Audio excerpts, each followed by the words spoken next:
Bat detectives are out for a third summer monitoring the bat population. Pauleen is learning more about it at Heck Rock Wetland Reserve in Menasha this morning. Hi, Pauleen.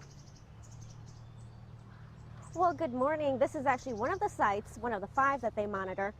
It's quiet right now, but bats are just, sleeping in on their Sunday morning as we're talking about them. I'm here with Tracy with Heck Rods.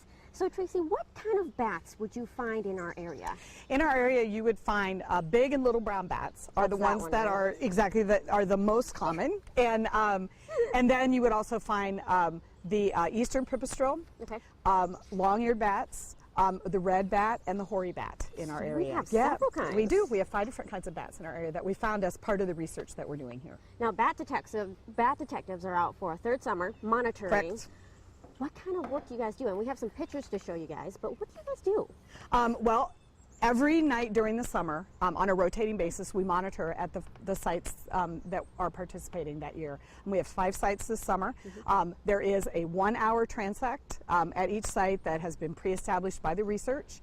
And they basically just walk the transect with the acoustical monitoring equipment that we'll talk about a little bit later. It's very simple, very easy to do, and a lot of fun. So what are you looking for then?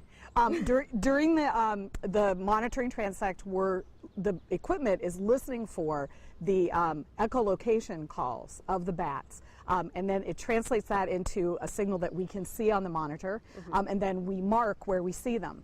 And then the frequency of how many times we see the bats are then translated into the maps that you would find on our website, and then the DNR uses that information to determine species of bats that are here. So we were talking about this earlier. You're doing this because some of the bat populations of certain bats are kind of being threatened. Correct. There is a fungal disease called white nose syndrome that has shown up finally in Wisconsin. It's been coming from the eastern part of the U.S.